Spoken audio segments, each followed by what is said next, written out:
नमस्कार। राजनीति विज्ञान के अंतर्गत आधुनिक अवधारणाओं के अध्ययन के क्रम में आज हम राजनीतिक विकास की अवधारणा और सिद्धांत का अध्ययन करेंगे। लुसियन पाई ने राजनीतिक विकास को संस्कृति का विसरण या संस्कृति के फैलाव के रूप में और जीवन के पुराने प्रतिमानों या पुरानी मान्यताओं और पुराने मॉडल को नई मांगों के अनुकूल बनाने, उन्हें साथ मिलाने, उनमें कोऑर्डिनेशन बनाने या सामंजस्य बैठाने की प्रक्रिया के रूप में देखा है। इससे पूर्व हमने राजनीतिक आधुनिकीकरण की अवधारणा का अध्ययन किया था और उससे ये बात बहुत कुछ स्पष्ट हो गई थी कि राजनीतिक आधुनिकीकरण और राजनीतिक विकास परस्पर एक दूसरे से घनिष्ठ रूप में संबंधित हैं। इसी प्रकार स्पर्ट, इमर्सन, कोलमैन, कटराइट इन विचारकों की भी यही मान्यता है कि राजनीतिक विकास जो है वो आर्थिक विकास की पूर्व शर्त के रूप में स्वीकार किया जाना चाहिए। यानी राजनीतिक विकास की जो मुख्य पृष्ठभूमि या ऐसा आधार जिससे विकास एक टोटलिटी के फॉर्म में या संपूर्णता के रूप में अभिव्यक्त होता है, वो आधार आर्थिक विकास माना जा सकता है।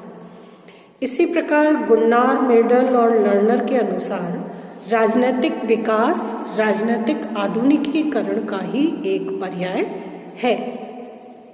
इसके अतिरिक्त यदि हम विंडर के अनुसार राजनीतिक विकास की अवधारणा को समझना चाहें तो उनके अनुसार ये राजनीतिक विकास राष्ट्रीय राज्य का प्रचालक, संचालक और संगठक है। इस प्रकार अलग अलग रूप में राजनीतिक विकास को अभिव्यक्त करने का प्रयास किया गया है। तुलनात्मक राजनीति को सामान्यीकरण की अवस्था में पहुंचाने के लिए ये जरूरी है कि राजनीतिक व्यवस्थाओं में होने वाले परिवर्तनों को नापा जा सके, उनको मेज़र किया जा सके। राजनीतिक विकास उपागम में ऐसी सामर्थ्य है कि वो विकास के विभिन्न स्तरों पर प्रगतिशील या विकासशील जो व्यवस्थाएं हैं उनके स्तरों को, राजनीतिक विकास के स्तर को नाप सकता है। इसलिए राजनीतिक विकास की अवधारणा एक प्रकार से आधुनिकीकरण के मार्ग में जो विभिन्न राजनीतिक व्यवस्थाएं संचालित हैं, अग्रसर हैं, उन व्यवस्थाओं के विकास के स्तर को मापने का, उनके मूल्यांकन करने का, आधुनिकीकरण की प्रक्रिया में प्राप्त स्तर और उसका जो कहना चाहिए आधार है उसको जांचने का एक बहुत महत्वपूर्ण या बहुत ही प्रभावशाली रूप माना जाता है, माध्यम माना जाता है। राजनीतिक विकास के इस दृष्टिकोण के संदर्भ में दो प्रकार के जो दृष्टिकोण हैं वो प्रचलित हैं, जिसमें से पहला है राजनीतिक विकास का एक मार्गी दृष्टिकोण और दूसरा है राजनीतिक विकास का बहुमार्गी दृष्टिकोण। एक मार्गी दृष्टिकोण जो है वो ये मानता है कि राज्यों के विकास का एक ही मार्ग है, सभी राष्ट्र विकास के मार्ग पर एक ही दिशा में अग्रसर हैं, चाहे वो विकास की भिन्न भिन्न अवस्थाओं में है, अलग अलग स्तर पर हैं, लेकिन विकास का एक मार्ग जो है वो सिर्फ एक ही मार्ग है। राजनीतिक विकास के लिए जो विकसित राज्य हैं, यानी जो क्रमिक रूप में जो आगे उच्चतर अवस्था में को प्राप्त राज्य जो हैं वो एक प्रकार से आदर्श का कार्य करते हैं। विकास के पथ पर विकास के उच्चतम स्तर तक पहुँचे हुए राज्य और उनकी व्यवस्थाएं विकास मार्ग की ओर अग्रसर होने वाले अपने पीछे के राज्यों के लिए एक आदर्श का कार्य करते हैं। अविकसित से विकसित की तरफ निरंतर रेखा पर राज्यों की स्थिति का अंकन जो है वो राजनीतिक विकास की अवधारणा के माध्यम से आसान हो जाता है।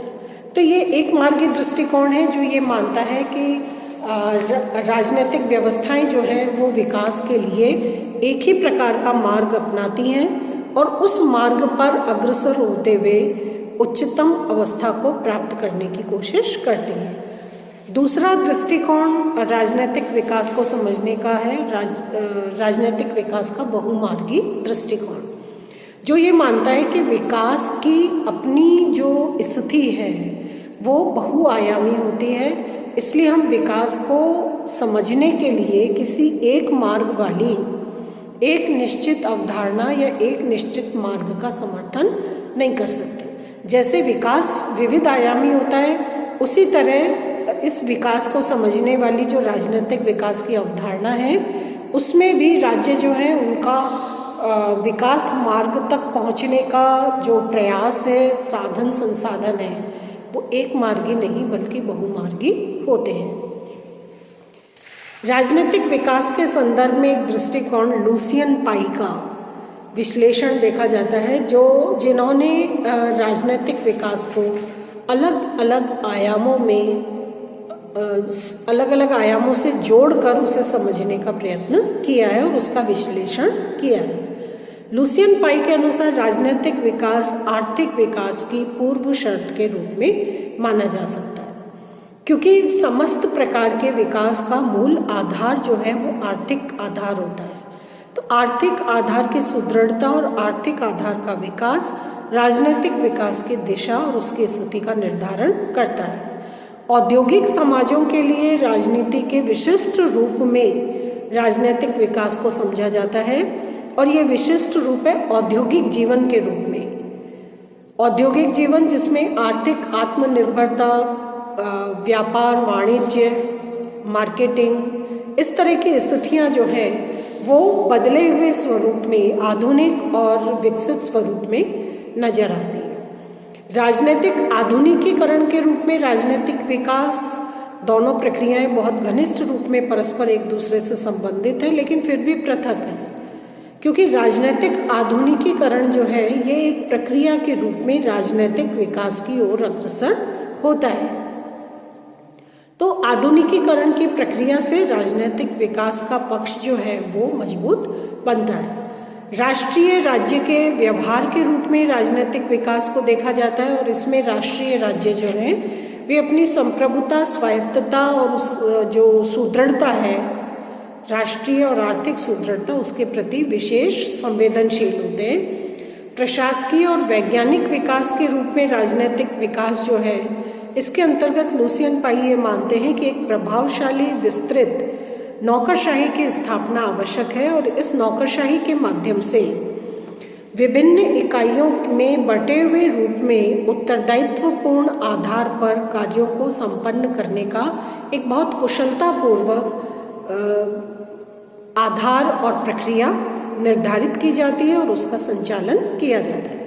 बहुसंख्यक जन समुदाय के योगदान के रूप में लुसियन पाई ने राजनीतिक विकास को एक और पृथक या विशेष महत्व और उसकी पहचान स्पष्ट की है, और उनके अनुसार किसी सोसाइटी समाज में मताधिकार का निरंतर विस्तार होता रहे, सार्वजनिक सहभागिता से निर्णय लिया जाए, निर्णय का निर्माण किया जाए, यानी जनता का अधिकाधिक समाज में प्रवेश किया जाए या संभव होता है, तो वो राजनीतिक विकास का सूचक बन जाता है। जहाँ जागरूक जनमत होता है, मताधिकार का व्यापक रूप में प्रयोग किया जाता है, समाज की व्यवस्था में निर्णय का कार्य जो है वो प्रक्रियागत आधार, निर्णय निर्माण की प्रक्रिया के आधार पर जनता जो है वो अपनी भागीदारी और सक्रियता प्रशासन और समाज में सुनिश्चित करती है।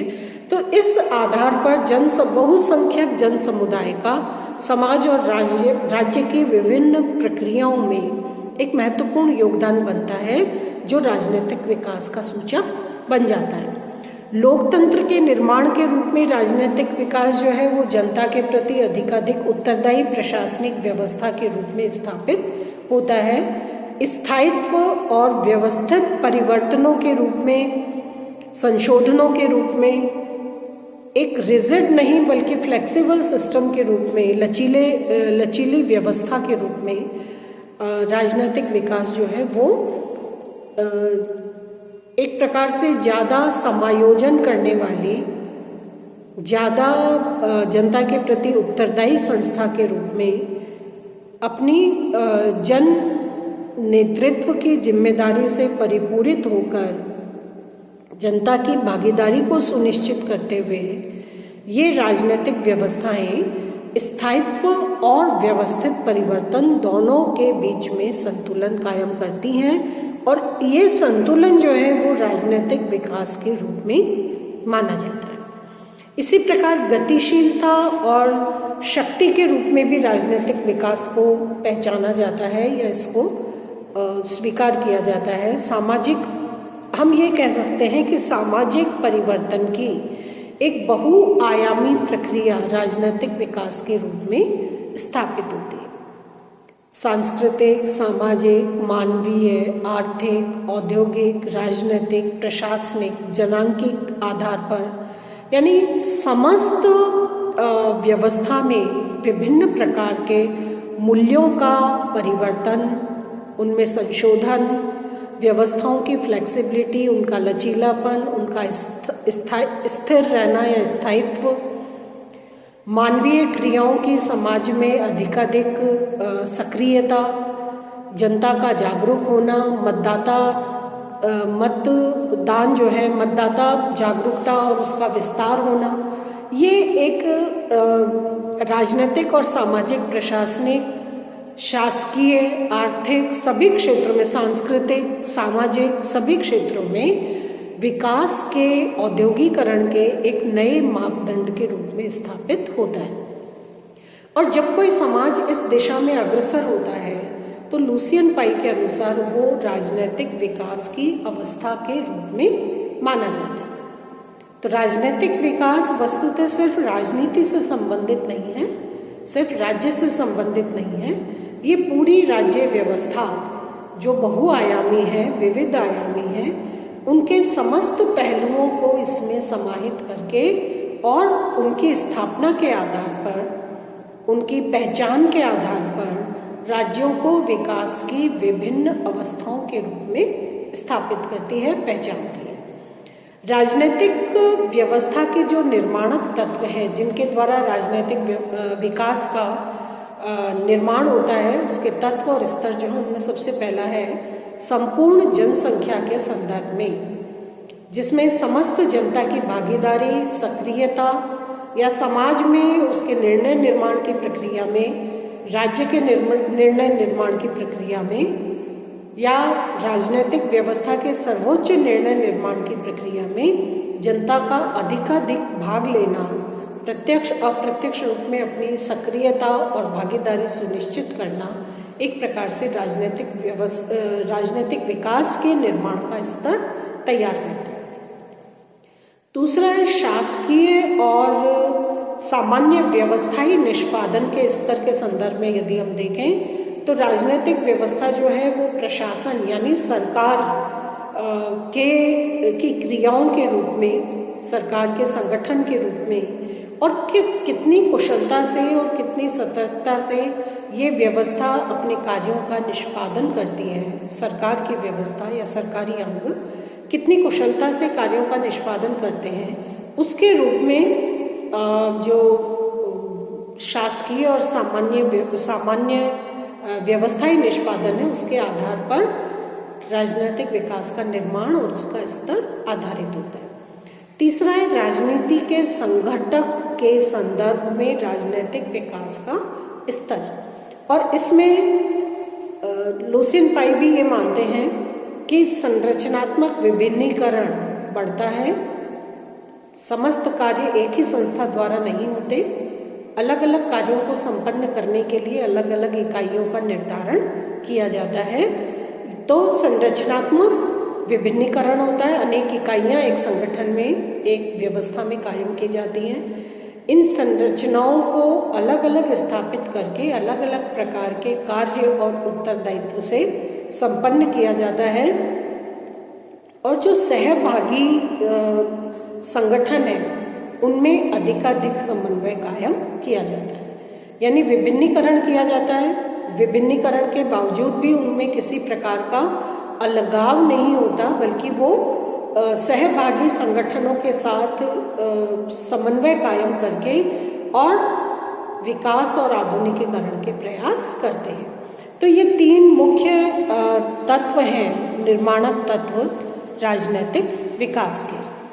राजनीतिक विकास के लक्षणों के संदर्भ में लुसियन पाई ये मानते हैं कि सार्वजनिक और सामूहिक स्तर पर नागरिकों की सक्रियता बढ़ती है, कानून का सार्वदेशिक रूप होता है, सब पर समान रूप से कानून लागू होता है, कानून का शासन के रूप में हम इसको देख सकते हैं। नियुक्ति और भर्ती में योग्यता के तत्व के आधार पर निर्णय लिया जाता है और मापदंड लागू किया जाता है।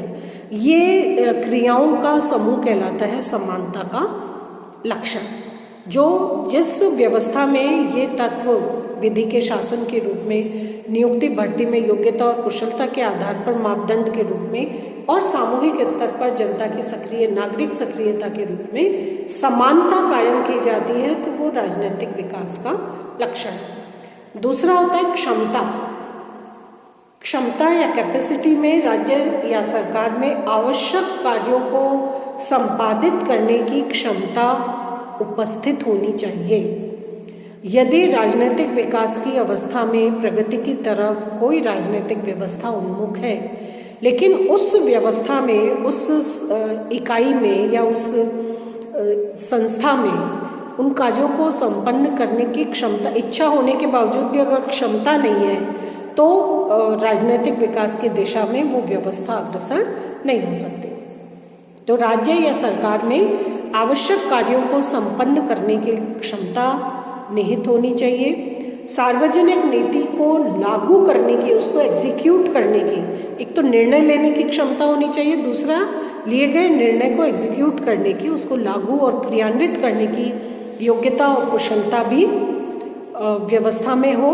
और प्रशासन में विवेकपूर्ण आधार पर, पंथ निरपेक्ष दृष्टिकोण के आधार पर अधिकाधिक तटस्थतावादी दृष्टिकोण अपनाकर व्यवस्था की क्षमता में वृद्धि की जाए। इस प्रकार समानता, क्षमता और तीसरा है विभेदीकरण। समाज और राज्य के अंग और पद विभाग स्पष्ट रूप से विभाजित हों, उनके कार्य, उत्तरदायित्व और उनके जो भी व्यवस्था जन्य कारक होते हैं उनको पूरी तरह से स्पष्ट किया जाए।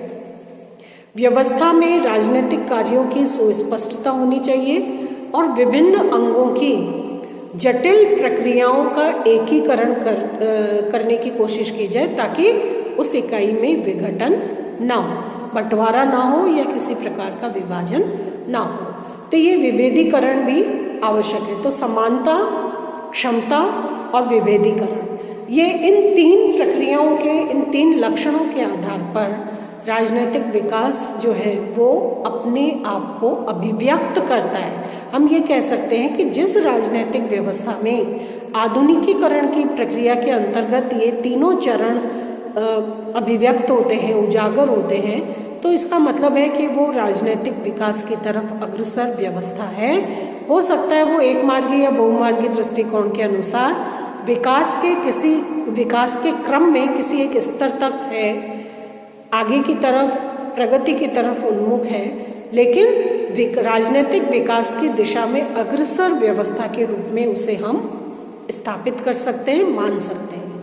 राजनीतिक विकास के जो चरण हैं, इनमें लुसियन पाई ने मुख्य रूप से 4 चरण बताए हैं। पहला है आदिम एकीकरण की राजनीति, दूसरा औद्योगिकरण की राजनीति, तीसरा है राष्ट्रीय लोक कल्याण की राजनीति और चौथा है समृद्धि की राजनीति। ये विकास के प्रक्रिया में विविध चरणों में क्रमशः आगे बढ़ने की प्रक्रिया के रूप में प्रतिपादित किए गए हैं और बहुत जिस लेवल से या जिस स्तर से विकास की प्रक्रिया शुरू होती है वो होता है आदिम एकीकरण की राजनीति, जिसमें अलग अलग प्रकार की इकाइयों को एक दूसरे के साथ संयुक्त करने, उनमें समन्वय स्थापित करने का प्रयास किया जाता है।